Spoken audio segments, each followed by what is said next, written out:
Next, let's go live and talk about what's going on with Twitter. Let's go live. Who better than with radio host Cary Harrison. Cary, thanks so much for joining us here at RT. Now, so the ban has been lifted on Donald Trump's Twitter account, but he doesn't seem interested in returning to the platform. What do you make of that? Well, we all know that if someone invites you on a date, you say no, they're going to invite you back 10 times, and their appetite is going to grow. I think we should, pardon me, but we had a hurricane here. You're hearing the after effects of that. We had a fake poll. So let's understand what Elon Musk did. It was not a legitimate poll to the general public. It was a poll done on his own Twitter site asking people, do you want Donald Trump back? Not a true plebiscite where actual live breathing humans could make that decision and say yes or no. So if you like Elon Musk, if you want Elon Musk to like you, because he owns the platform, and if he does not like you, you're going to go away like everyone else. So it's a fake poll. That means also that if Elon Musk is telling us the truth, and we don't know Elon Musk ever to be a truth teller, you and I could start having polls on Twitter and knock millions of people off of Twitter at our demand and request. So this is specious if there ever was anything. Well, you make an interesting point there, Cary. Twitter is quite a powerful platform, I suppose, but even the Biden administration says it's sort of integral within U.S. politics. But I mean, how critical is this with Musk having so much power with Twitter? Well, Twitter is now the single largest bullhorn on planet. Wow. Imagine if you owned the New York Times and the Washington Post and die Zürcher Zeitung and Der Spiegel and Le Monde in Paris and every other major newspaper all in one moment. You owned everything. You owned the truth for human beings, and you could just declare anything, and there's no editor-in-chief. We saw Elon Musk say that Donald Trump would be brought after he put together a special coterie of collaborative thinkers to make that decision. No coterie of collaborative thinkers. He did it on his own. So now you have the largest news organ on earth with no editor-in-chief. Would you want to get your medical information from there? I think not, if your life hung in the balance. Sure, all right. But, Cary, I mean, do you think these social media sites should be regulated? Well, we all want a free flow of information and speech, but with that comes the assumption that people have a certain level of discipline. For example, you're not going to have the American neo-Nazis on there all day doing Nazi rallies or Klan rallies. You and Russia would hate that. You and Russia hate that in Ukraine. You don't want that going on in the United States, or you're going to have brand new problems you never imagined. Elon Musk has no problem with that, apparently, from what he's doing. So this becomes a real problem. No editor-in-chief. And if you're selling advertiser, this is what makes the difference. If it's free, if it's absolutely free, then you're stepping on someone else's lawn. They own that lawn. They get to put on whatever they want. But if you're making a profit off it, that's the rub. And he's making a profit off this. You think Elon Musk's doing a good job, or would you praise him for doing a good job at Twitter? What could he do better? What could he do better? Well, I mean, I see the ramblings of a lunatic, unfortunately. It's like if I took over Twitter, I don't know anything about it. I mean, as far as the infrastructure, the algorithms, all the back end. So you just fire 7,000 people and turn it into the Wild West, a free-for-all nightmare. But what does it do? Exactly what you want. It brings in millions of people gossiping, biting each other, punching each other, huge volumes. It comes up on Google 10 times more than it would have earlier. And it starts to get that beautiful tidal wave of popularity again because it was going down. You bring on Donald Trump, the single most popular live human on earth today, like it or not, he is. And you say, he's back. Even if he doesn't come back, I'm going to go check it out. And you know what? It works. And then when Elon Musk makes a declarative statement about what his next move is with Twitter, what it is with SpaceX, what it is with any kind of initiatives that he's financially involved in, including talking about a new stock that hasn't yet been revealed, boom, it goes up. The guy's been nailed by the SEC many times for this kind of fraud, but it's just like paying overhead. It's part of business. But unfortunately, you and I don't have that power. Yeah, Cary, you do sound a little bit. You look after yourself, so you get better. Thanks so much for joining us here at RT. Always a pleasure talking to you. Thanks again for your time. Thank you, my friend. And it is the top of the hour. Cary Harrison with you, your new best friend. Welcome. Happy Tuesday. Happy imminent Thanksgiving upcoming. A day where we forget about what actually happened and instead stuff ourselves. I'm not telling you something new. It was women who actually came up with the idea of the holiday. Whole backstory. I'm not going to get into it. You could do the research on your own. Just check it out. You'll be fascinated to know how and why and where, plus the charcoal briquette industry, how they brought around that, including daylight savings time, all the things we have grown to love and worship here in the U.S. of A. This is the Cary Harrison Show. You can get my free newsletter at CaryHarrison.com. Coming up in just a few minutes, we're going to be talking to actor Danny Trejo. You know him from all kinds of different movies. He's a villain. He's also a superstar. This is what you may not know, and has done extraordinary things. He's going to be receiving a giant award upcoming in December. He, of course, has been to prison. Like, who hasn't? Who hasn't been to San Quentin? Who hasn't been busted for drug smuggling? Who hasn't gone through all of that? Who hasn't won the lightweight and welterweight boxing titles? Who hasn't been imprisoned for armed robbery and drug offenses? Well, then you transform and become a different human being. And you're going to want to know how that happened for him and what he does to maintain that. And we're going to get that bit of insight because at the end of the day, that's all you and I want to know. How do we get from A to B, and what's the shortcut? And what is the easier, softer way rather than suffering and clobbering and clawing and being trampled on and stamped on by everybody all the time, every day, climbing and wrenching and barfing and, oh my God, it's terrible. Well, life doesn't have to be. And there are people who have been through the worst of the worst, worse than maybe you've ever been able to imagine for yourself, and have recovered and are thriving. And especially at 78, my God, he's going to be 80 in 2 years, and then an octogenarian, and then still kicking it. Amazing. So what are those trade secrets if you want to know? I want to know, so that's upcoming in a few minutes. First thing we're going to do is jump to Russia in just a couple of minutes, and we're going to talk to a Russian journalist who is on the ground there because you and I want to know what's going on, most specifically with the nuclear power plant in Ukraine. We get a little blip here and there. Maybe CNN does a second, NPR does a second here, and, let's just reset for a moment.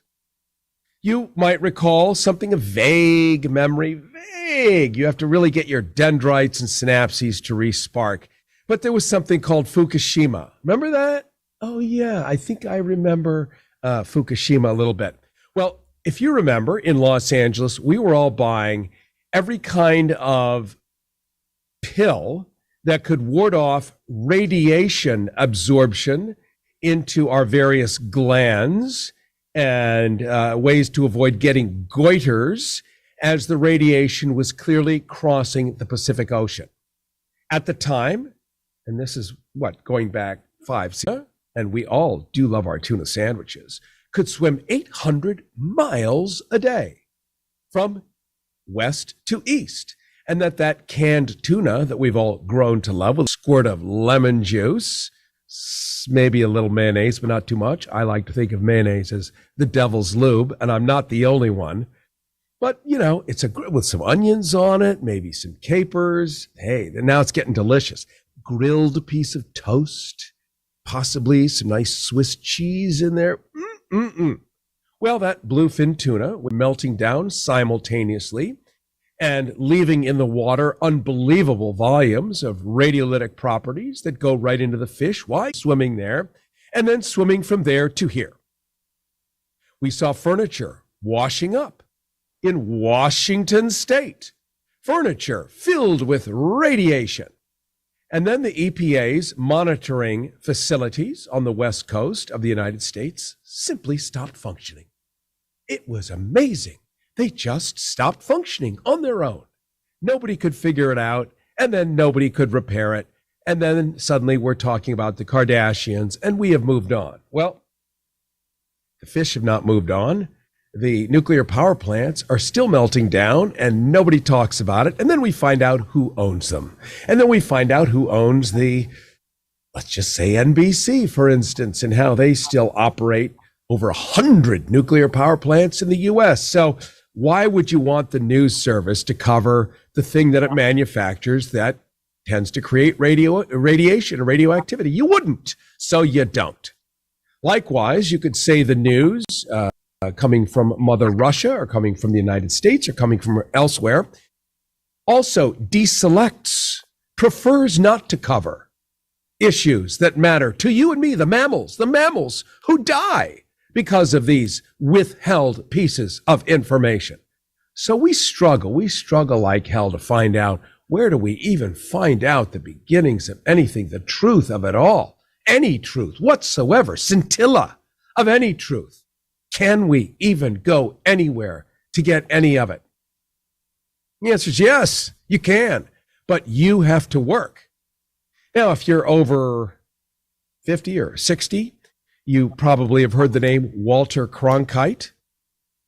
If you're not, and you're listening to this on a stream, Walter Cronkite was what used to be called a evening news anchor, different from the ones that just weigh a lot and sit at a table and wear a good necktie. This was at the time, there was an overlap between him and sort of Larry King. Larry King was a make-believe with suspenders and all of that would lean forward and ask Michael Jackson about the spots on his proboscis, pretending to be Walter Cronkite. Then there was the real one, Walter Cronkite, who did his very best, his level best, to simply tell the unvarnished truth, popular or not. Liked it or not, it didn't matter. It was data. And that was his job as a journalist. He's now long gone. In his last days, he wrote books. He gave lectures and talks on the unfortunate state of modern media. So here you and I are faced with, where do we find out the basic things we need to know? We often have to reach overseas. If you want really decent information, you may have to go to Germany to find out what's going in the United States. But wait a minute. We fought those bastards 80 years ago. We fought them. They were Nazis. Why would we look to them for any kind of decent journalism? Well, it turns out one of the nice things we did after World War II is we forced into their constitution the requirement that they provide news that is not impeded by their federal government or their corporations. Why would we care if their government or their corporations got involved with their news? Well, the word propaganda, very popular word. We all know what it means. What is it?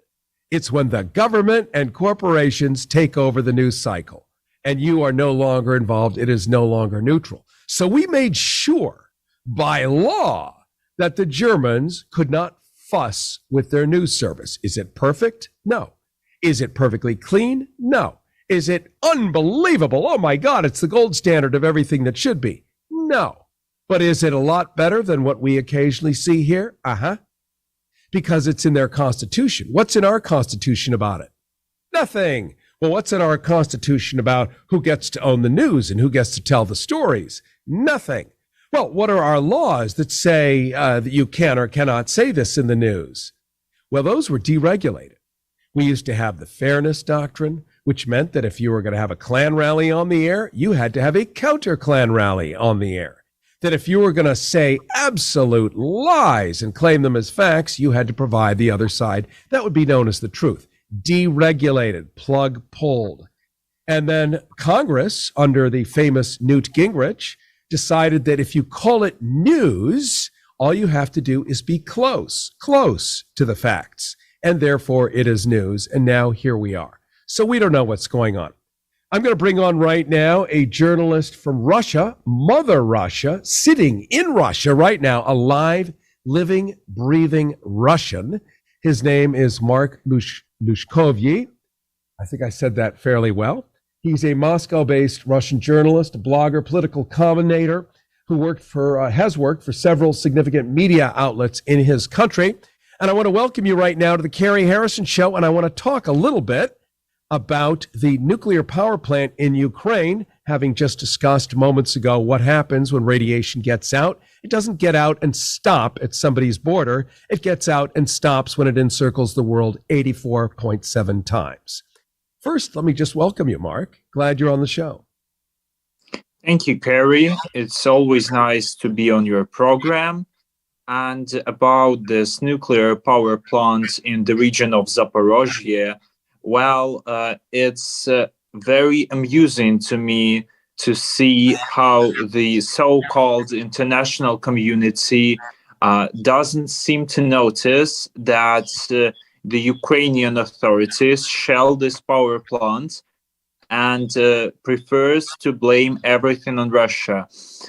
We can remember that the head of the International Nuclear Organization went to this power plant, and his organization published a report, but they failed to provide any evidence whatsoever concerning who was actually shelling the power plant. Well, they always prefer to blame everything on Russia, since the shellings of the cities in Donbass were blamed on Russia for 8 years straight as the conflict was going on. So it's not a surprise. And this is probably just another example of a provocation, deliberate provocation, which is used to discredit Russia, Russian armed forces, and Russian authorities. Well, I do appreciate that. And of course, we can't know how true that is because we're here, you're there. And this is why we just want a second set of eyes. All we have is Miss Don Lemon and just a coterie of general idiots on our side. You may think the same of your news reporters, and people are certainly going to think the same of me right now. This is why I beg and plead and gnaw and chomp at the bit that people do the research. Go somewhere in the middle. Find out what the people in the middle are saying, not the people who have skin in the game, who are making money on either side of any equation. If you're a fan of Smedley Butler, you know a thing or two about all war is a racket. So somebody is making a killing, and I mean that in every cynical way I could possibly say. So does it not, it must concern people in Russia also that a giant nuclear power plant, the biggest one in all of Europe, is being shelled by whomever. We know what happened when Chernobyl melted down. You still can't really safely eat a lot of food in certain areas. Same thing when we had 3 Mile Island in the late 1970s. Hershey's chocolate is still considered tainted because the cows in Hershey's, Pennsylvania, graze on the grass, and the radiolytic properties get into the soil, and the grass grows decade after decade, and the chocolate gets infused. This according to Dr. Helen Caldicott, the mother of the anti-nuclear movement. Somewhere in the middle always lies the greater facts. So how concerned are the people of Russia about this nuclear power plant actually taking a direct hit and just opening right up like a holy terror? Of course, this concerns people of Russia, as Russia considers the Zaporozhye region its part, since the referendums to join Russia were held a couple of months ago there. So obviously, if something terrible would happen after one of the shellings, and let's just assume that the radiation will go in, this will damage not only Russian territories, Ukrainian ones obviously too, but also Europe. Europe will be hurt from it, as well as millions of people could find themselves ill of a radiation illness, their children, and this can destroy this territory for decades, as we have seen this in Chernobyl. But in Chernobyl, it was just a technical mistake. This time, it could be even bigger, since it's a deliberate shelling with rockets, with howitzers. This can have a very devastating impact for millions of people, as I have already said. And of course, we're concerned, and that's why Russian authorities are considering turning the station down so the head wouldn't make it release the radiation.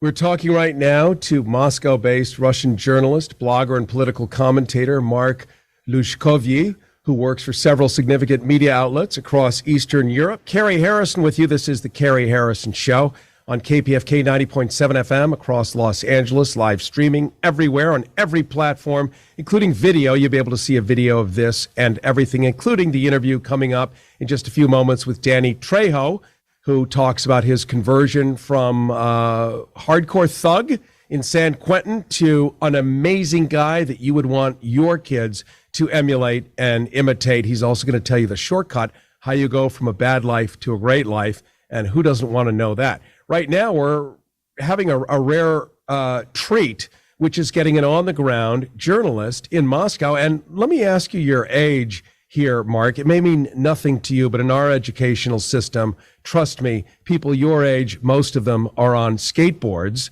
So how old are you so people get a sense of... I'm 21, currently finishing my bachelor's degree. All right.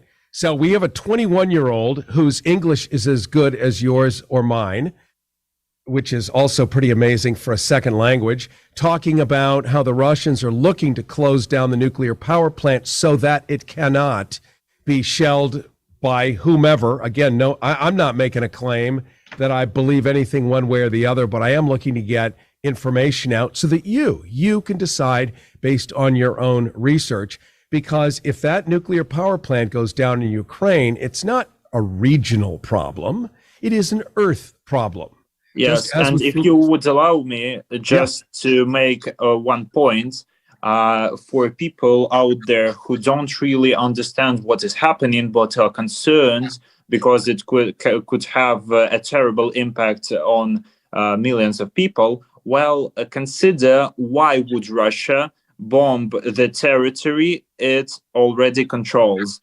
To make a provocation, to make the Kiev regime look bad? Well, it won't going to happen because whatever Russia could say will be ignored by West. So this provocation, if it is a provocation as the Western media says and the Western governments, well, why would Russia do that? What is the purpose? What's the benefit for Russia? Think about that. What I'm enjoying particularly, and we're going to wrap this up, is that we're back into a Cold War. We'll just call it what it is. But you and I are having like a secret meeting somewhere in France, and talking about, well, what if? And how about that? And we don't get to have these discussions. Honestly, we don't. We play sound bites of whatever your official thing is, and then we analyze the hell out of it. But we don't actually get live creatures, mammals. That's what you are. You're a mammal, Mark. 21-year-old. As well as you, yeah, of course. Yes, we all are. I'm a mammal too. And so we're standing here in public, like talking about this, which I think is very healthy because at the end of the day, nobody wants war. Nobody wants to die of radiation poisoning. Nobody wants to go bald before their time. Nobody, nobody does. And I appreciate it. It's a great opportunity to have a discussion when we're basically, as you have said, in a state of the Second Cold War. And it would be very unfortunate not only having a nuclear disaster because of the shelling of the nuclear power plant, but also because of the nuclear war, which is also maybe possible because we all remember a couple of days ago, this Polish missile incident.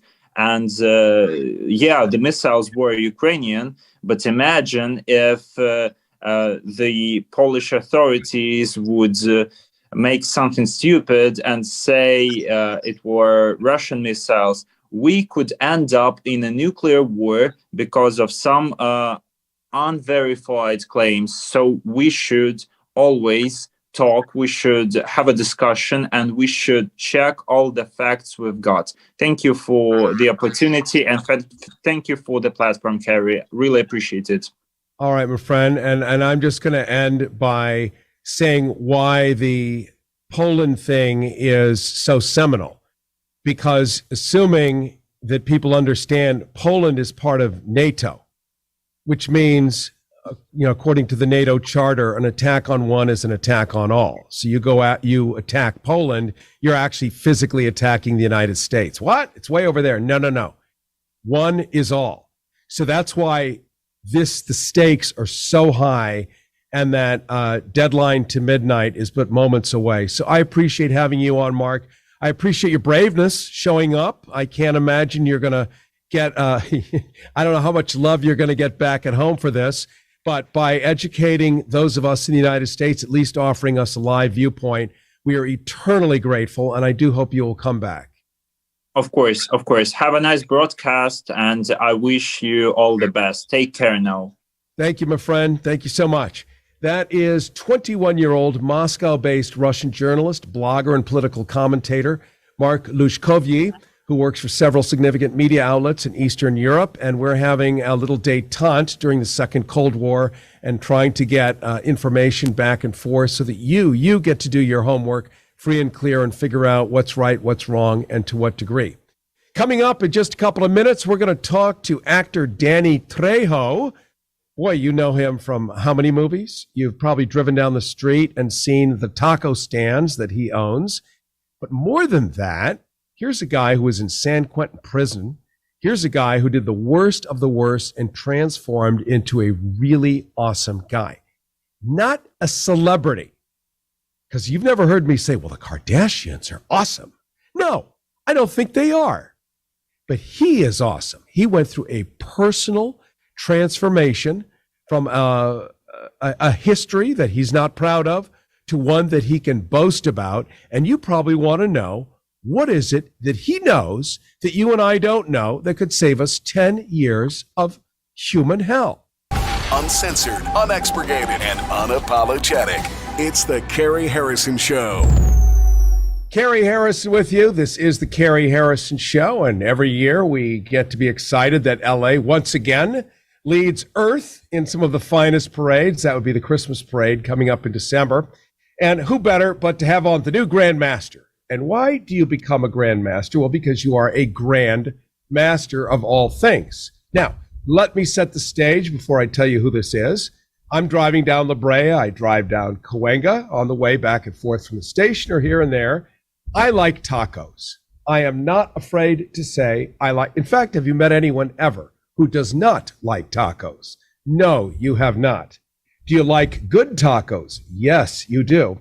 So I've, been gnawing on Trejo's tacos, thinking nothing of it, not even really connecting the fact that Danny Trejo makes the tacos. Who's with me right now? Danny Trejo. And I want to welcome you as the imminent Grand Marshal and my taco king, by the way, who makes my belly fat and happy. You know what? Hey, tacos are actually very, very healthy. They're gluten-free, and you can vegan and vegetarian them. So it's an all-around meal. And that's one of the things that we did when we started. We said, let's get something that, because, like different shows that we do. When we rap, everybody wants to go to a restaurant. And inevitably, somebody will say, well, okay, I'll eat a salad. I'm vegan or I'm vegetarian. And so we said, let's get a place where somebody can go and get everything. I work with autistic kids. So we said, look, therapists have told me that kids with autism don't do well with gluten. It affects them a lot more. So we get a gluten-free menu. So if you go to my restaurant at like 3, 4, 5 o'clock, 6 o'clock, you will find some special needs families because mama don't have to cook 3 different meals. So order tacos, order gluten-free, because corn tortillas are gluten-free. So the flour. Yeah, try putting gluten in corn. Like, what's the point? It's already kind of sticky. We're good. Move along. So why am I having you on here? We can talk tacos for days, and someday we will. And now that I have your number, I will call you if my taco needs a little extra secret sauce. Yeah, anything, right? But you're a Grand Marshal of the Hollywood Christmas Parade, which is it's the big deal on Earth. LA being the media capital of Earth. So what happens in Los Angeles at Christmas time is what everyone understands Christmas to be. So it's a big deal and a big honor. But there's something more than just you having been an iconic actor, 78 years of putting your time in. One of my first ever favorite movies was Runaway Train. Yeah, my first film. Yeah. Was it 1980 something? 1985. 1985. It was a thriller. Now, I grew up with real trains that look like that. They came by every day. So it scared me. It was a brilliant film.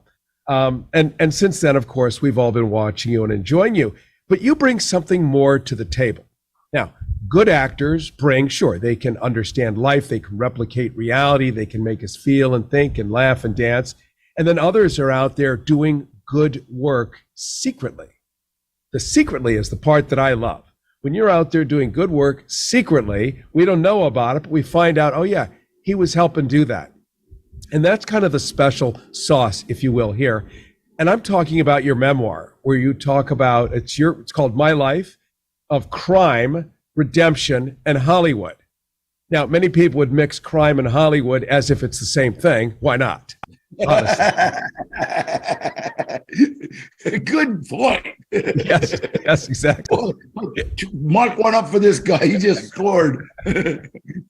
But let's just set the stage so that we know, as an actor, we may not know your entire CV, but I'm just going to read off quickly here. You were born in Echo Park here in LA, a child drug addict and criminal. Wow.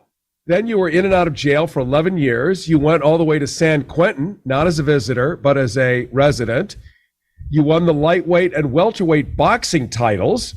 You then were imprisoned for armed robbery and drug offenses, successfully completed a 12-step rehabilitation, whatever that word is, that normally I could say on another Tuesday. Thank you. Program that changed your life. You then went on to meet a friend at what turned out to be the set of Runaway Train, a movie that I mentioned earlier. And Danny Trejo was immediately offered a role as a convict extra. Boy, talk about verisimilitude, right? Now, you, Danny Trejo, have subsequently appeared in many other films, usually as a tough criminal or a villain. And in 2021, you published your memoir, Trejo, My Life of Crime, Redemption, and Hollywood. And you're going to be awarded the Experience, Strength, and Hope Award on December 7th at the Skirball Cultural Center. So this is starting at 11 and making an entire transformation into a guy who is a soothing emollient to the pain that the world suffers. And not everyone chooses to do that. Not everyone wants to do that. Not everyone ends up doing that. But for some reason, that's a path you picked. Tell us about it.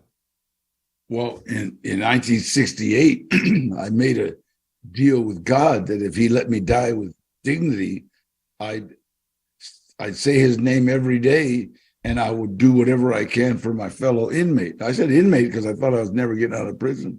And in July of 1969, the parole board said, Danny Trejo, we're sick of you. Bring us back a life sentence, because all I had was the 10 top. And it was funny. It's kind of like just hit me like, wow, aren't you guys supposed to say, get out there and do good, kid, take one for the gip or something, but they actually bring us back a life sentence because they had no doubt I was coming back. And I just, when I got out, I remembered my deal and I started taking out people's trash. I did whatever I could just to help. And I got a certain feeling from it, just from doing something. I can remember I was standing out in front of my mom's house, and a lady was trying to pull out her trash bin because this is 1969. You didn't have the trash barrels you have now. You used to put everything in a tub and drag it out. And I remember going up to her to help her, and her exact words were, "No me robas, Danny." Don't rob me, Dad. And I just said, "Shut up, lady." And I went and I got her trash can and pulled it out. Then I went to her backyard and got the other one.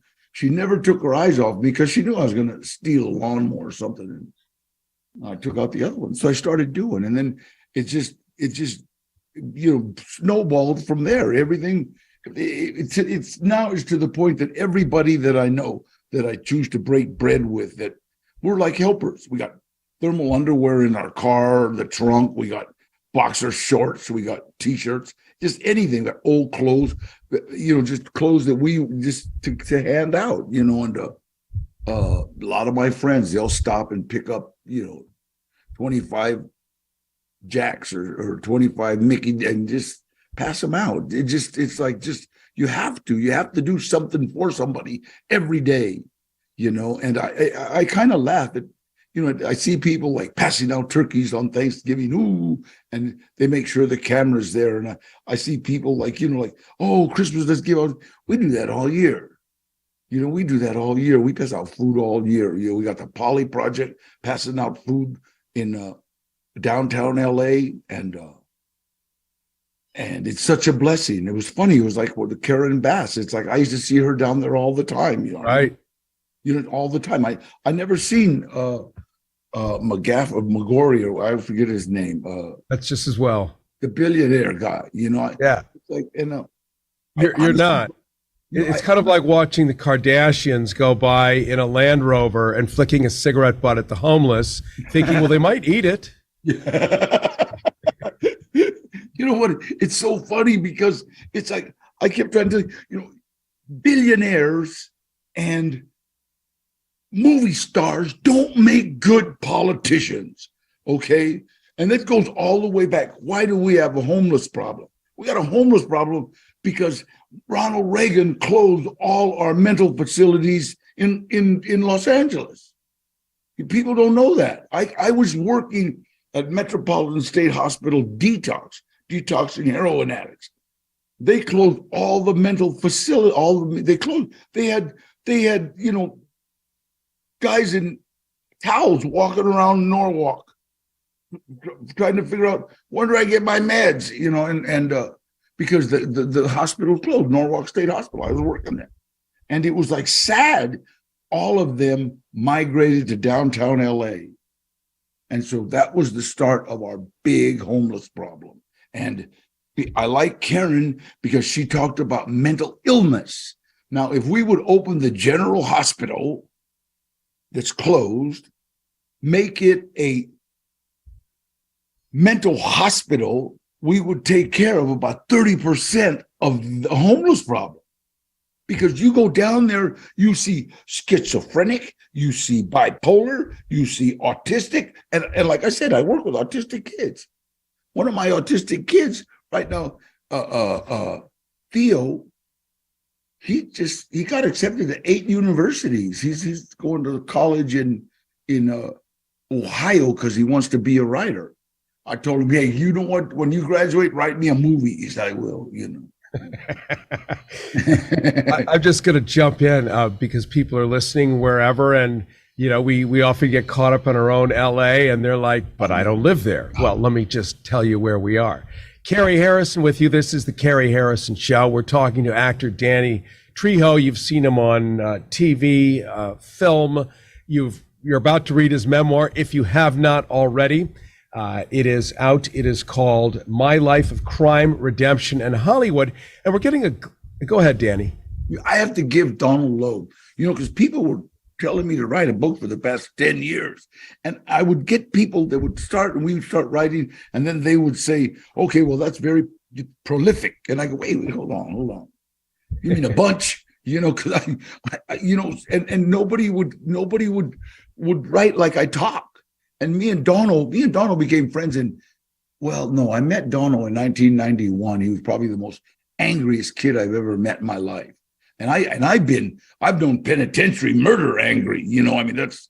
I've known anger. When I see the little redheaded skinny kid yelling, I said, how you doing? 12 o'clock at night at the Hollywood Drug and Alcohol Center. And I said, hey, how you doing? He's behind the desk. He said, what do you mean, how am I doing? Do you really care? No, I don't. I walked away. 8 years later, I run into him on a set of a movie called Reindeer Games. And we became, he was going through some stuff. And it just happened to be there. And we just became just lifelong friends. Just unbelievable buds. And And it was so cool when he started writing. I'm sorry. When we started writing, I gave it to my kid's mom, Maeve, and I said, read this, about 3 chapters. And she said, Danny, that's like talking to you. So he did it. You know, he made it English, just not changing my words. Yeah. This is interesting because in writing, having been an English major myself in creative writing, we were always bullwhipped to write in the voice of the subject. So in other words, if somebody's going to write for me, they have to write in my voice. Weird as that might sound in their head, it only is going to sound like me if it sounds like me, not audibly, but in print. And the same thing, if I'm going to write like you and write in some weird way that I might speak and pretend I'm you, no one's going to believe it.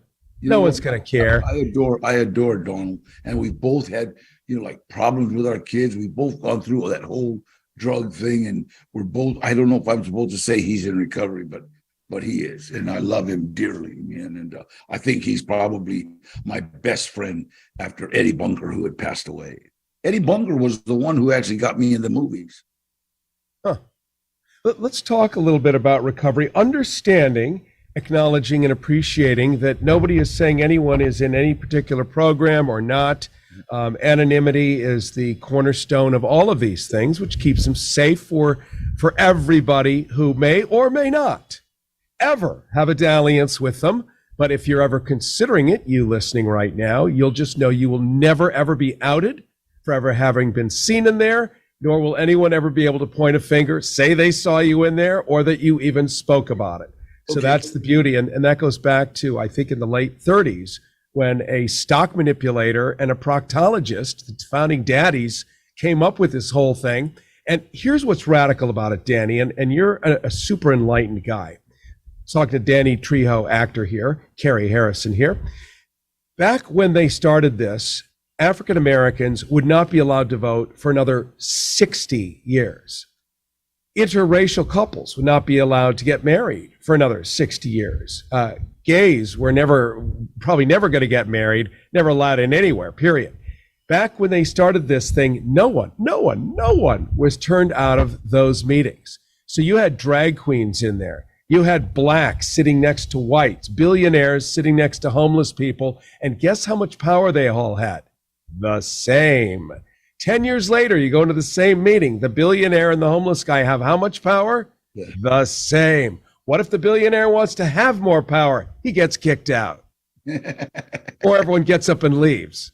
It is the most self-correcting, amazing organization, whatever this is I may be talking about. And I think the magic is there's no rules, my favorite kind of club, everyone's favorite kind of club. And if you really do bad things, everyone gets up and leaves, and it just died on its own. Totally self-correcting. Right. And so good guys and bad guys get to be the best of friends and become awesome human beings together. I believe that's the theory of recovery. That's it. You nailed it. You nailed it exactly. And I've gone to billionaires' houses and on 12-step calls.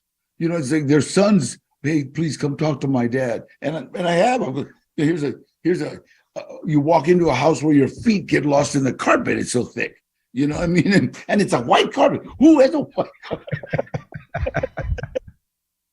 I mean, it was like my mom would like smack you if you walk on a white carpet. It's like you don't walk on white, but literally, and so and it's like you say, hey, but and if they want it, it's here. It's for anybody, and that's the beauty of recovery. That's all recovery programs. That's Cocaine's Anonymous. God, Overeaters Anonymous, and I spoke at an Overeaters Anonymous convention, and I said, "What are you talking about? I've never had an overeater problem. My problem is I'm a fussy eater." And Fussy eater. And they said, "You talk about the disease. You see, the disease of addiction covers all scopes. I mean, if you would send an addict or an alcoholic to the moon, he would learn how to make pruno or be sniffing moon dust, something, but he'd find something. And so that's the disease. And that's what I know that addicts and alcoholics are afflicted with. And it's like, I've seen that disease in 12-year-old kids, and it's like, it says that, we're bodily and mentally different than our fellow man. And it's not like I don't know how to say it. It's not like a visible difference until it takes hold of you. Then it becomes, and man, my uncle had it, and boy, did I get it. This is such a cool topic. We're talking to actor Danny Trejo. He's got a memoir. Trejo. Trejo. Yeah. Thank you. Hey, all right. I'm sorry. I gringoed myself there. That Trejo came out. You might have a Mexican back there in your family somewhere.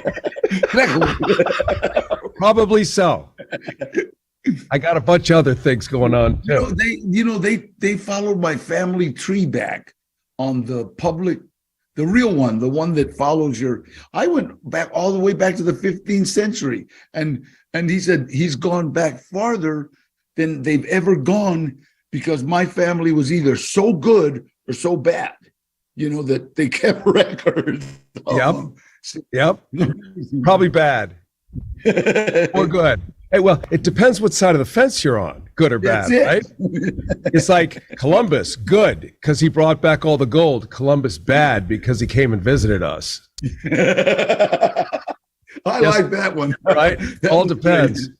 I remember seeing this cartoon of like some Native Americans sitting there going, hey, we're about to be discovered. At the Minta and Pinta and Santa Maria pulled up. We're talking to actor Danny Trejo, and he's got a memoir out called, and I totally scrolled away from Crime, Redemption in Hollywood. That's it, Crime, Redemption in Hollywood. He's also the Grand Marshal of the Hollywood Parade, which is coming up in December in Los Angeles, California.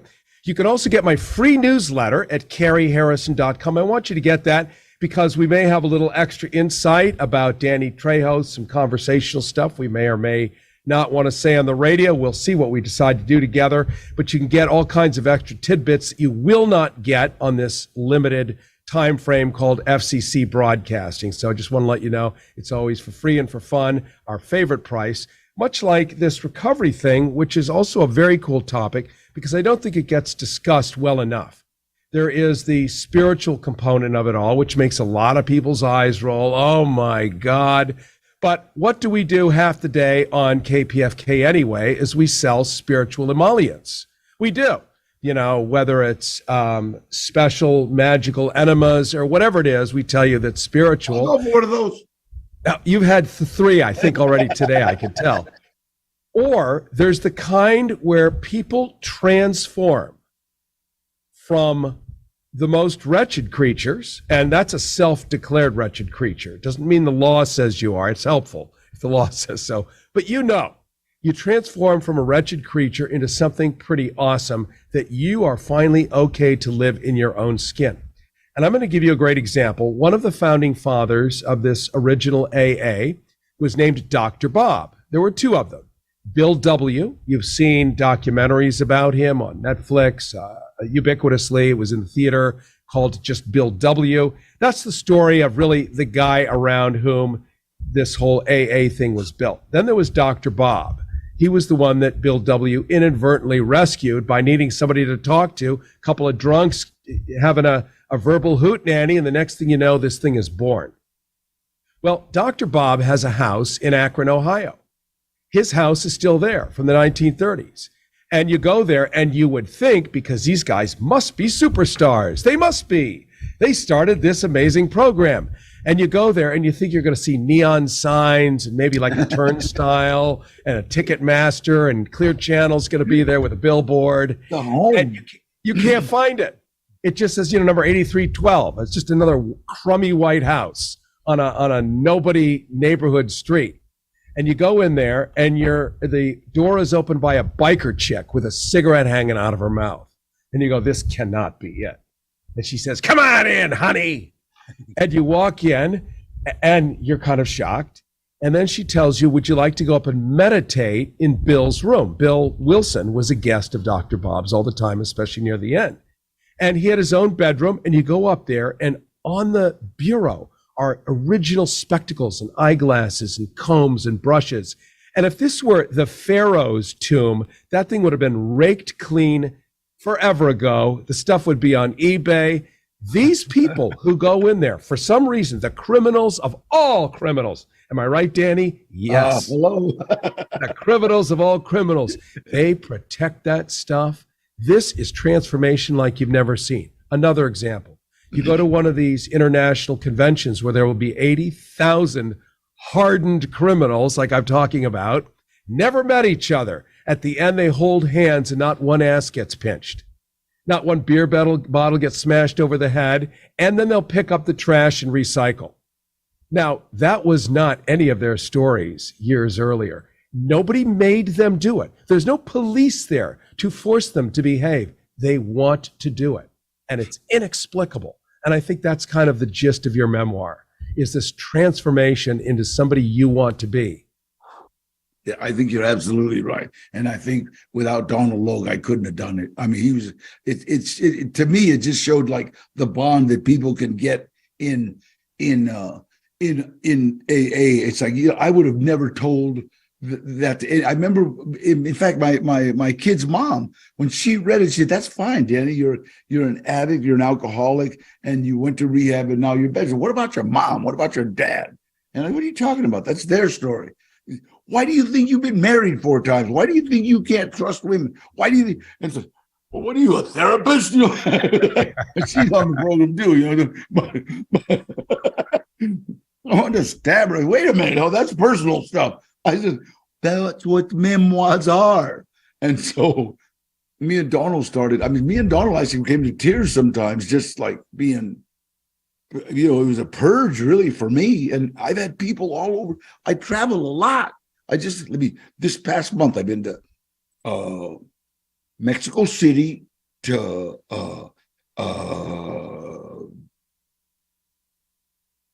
Buddy Holly. Oh, yeah. Lubbock, yeah. Texas, Rhode Island, Vegas, and Detroit. You know, and so and it's like everywhere I go, it's like people will like, "Hey, I talk to you." So I'm trying to say it's like such an unbelievable organization that isn't an organization that is like so beautiful all over the world. I went to Paris. I don't speak French, and yet it's like everybody was just like, "Oh my," and not because I'm an actor, but because I'm sitting in that meeting. You know, and that's the beauty. You know, that's the beauty. And anonymity, for me, it's like, it's so funny. It's like, well, aren't you trying to, come on, my pictures on the front, they had my story on the LA Times, you know, like, it's tough to be anonymous. Well, I got people yelling, "Hey, Trejo, I loved your pitch last Friday." So back in the 1930s and early 40s, if, you know, somebody found out that their head of sales was going to one of those meetings, the boss, it's a problem. Absolutely. Now now especially in LA. Especially in LA, if you're not in recovery, what's wrong with you? You got problems, buddy. You just gotta face it.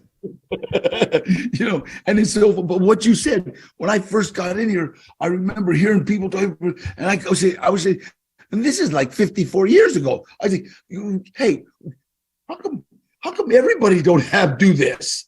You know, I mean, because I came from a crazy spot, and in fact, the only people that seemed a little bit sane were the inmates that were going to Alcoholics Anonymous. And then we started Narcotics Anonymous. You know, it was kind of like they seemed like they were trying to not get out, but were trying to survive and make the best of a situation. And I think that's what the memoirs did for me. Is like, I've had people come up and say, "You know what? God, my family went through the same thing, Dan, and it just ruined our family. And God, I didn't know how to deal with my mom. I didn't know how to deal with my dad." And it was like so unbelievable. So I had this secret all my life, you know, and I didn't know how to, you know, it was like, unbelievable. So I thank God I wrote it. I really do. I really thank God I wrote it, not just for me, but mostly for me, but for some of the people that have come up and said, thank you.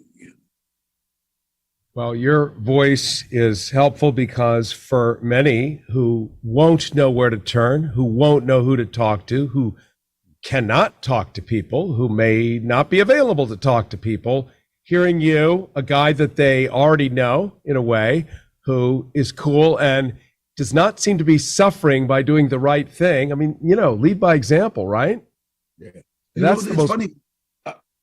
I think one of the reasons the good Lord put me in this acting stuff, it's given me a great platform. And I know I wish a lot of other actors would do it. But when I go to juvenile hall, the hardest thing in the world is to get kids in juvenile hall's attention, because they're so wrapped up in trying to be this or trying to be that. And when I walk into juvenile hall, I got everybody's attention because they know I've been to where they're headed.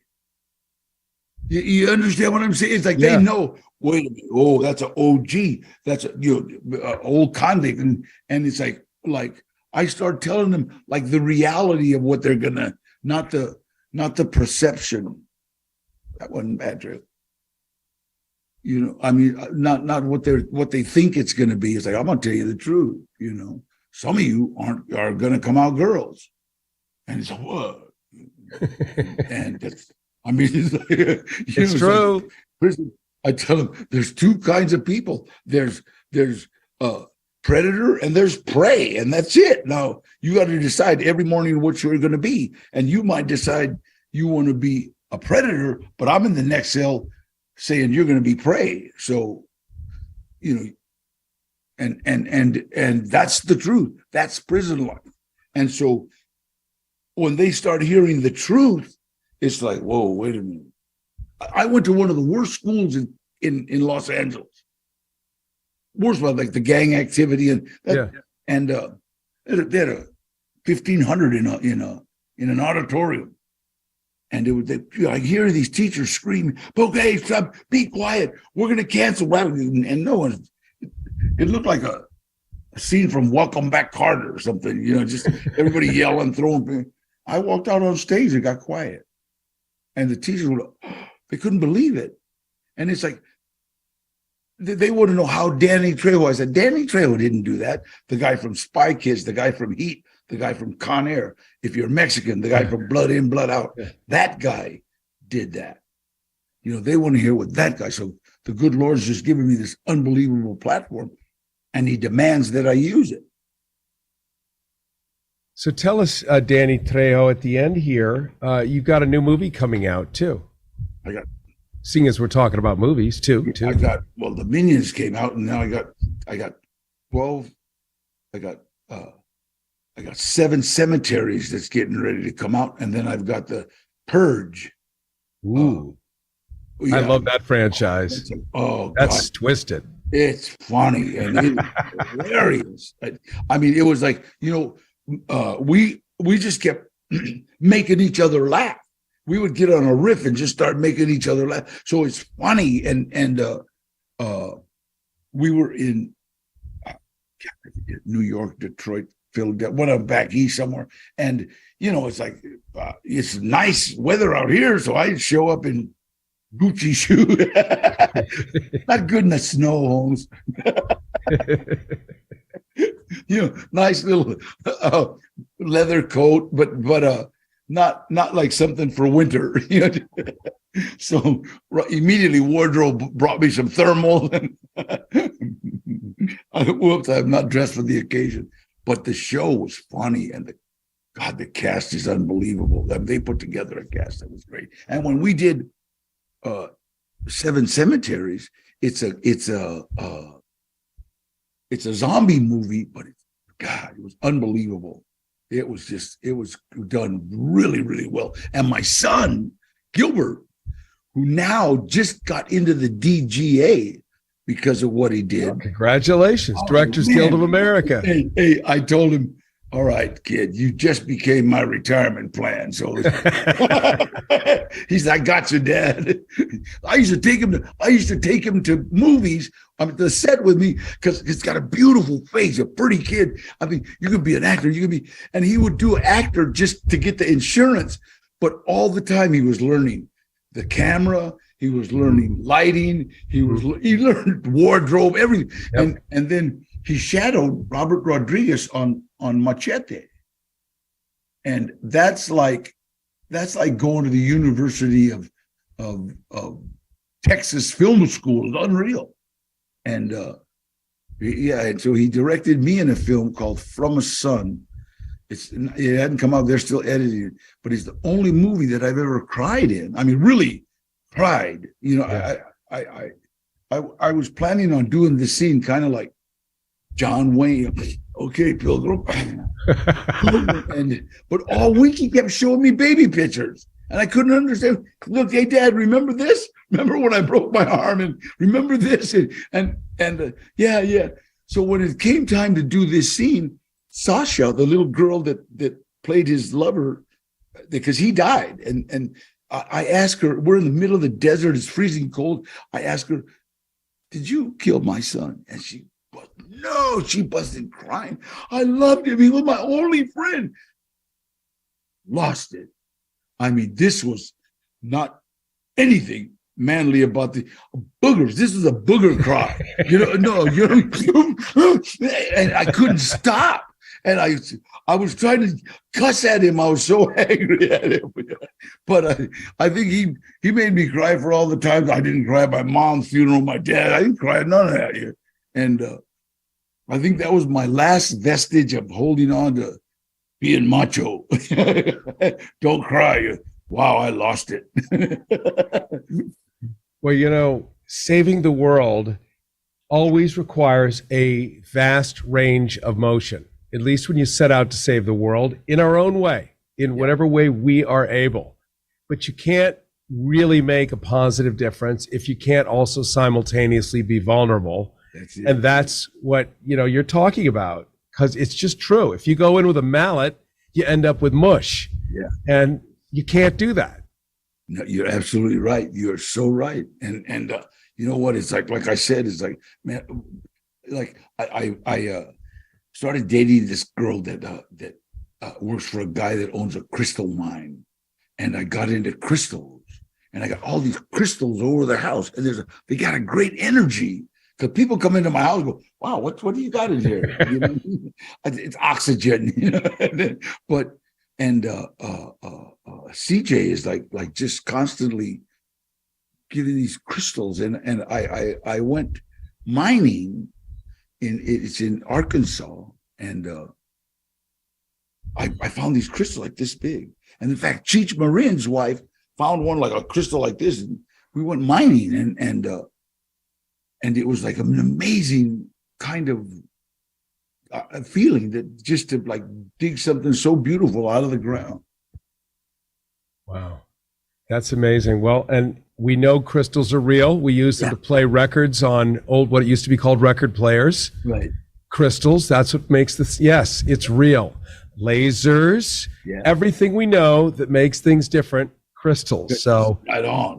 We'll talk about that more at another time. I just want to thank you so much, Danny Trejo, for joining us today, for writing this awesome memoir, of which I do not have a copy. I've only read the abstract, so a signed copy I would receive. How's that for pressure? Awesome. I got one right here. 78-year-old actor Danny Trejo, who is receiving an award this year for extraordinary community service. He's written a memoir called My Life of Crime, Redemption, and Hollywood, and it recounts and talks about his extraordinary change from a guy who went to San Quentin prison, won the lightweight and welterweight boxing titles, was imprisoned for armed robbery, drug offenses, and then later successfully completed a 12-step rehabilitation program that has changed his life. And he's gone on to meet friends and has become a friend to so many, many others. Cary Harrison with you. Don't forget to get our free newsletter simply by going to CaryHarrison.com, CaryHarrison, CaryHarrison.com. Sign up for that free newsletter. You're going to get a few afterglow bits from this interview we had earlier, plus other things we simply do not have time for or cannot get away with on FCC regulated radio. That's CaryHarrison.com.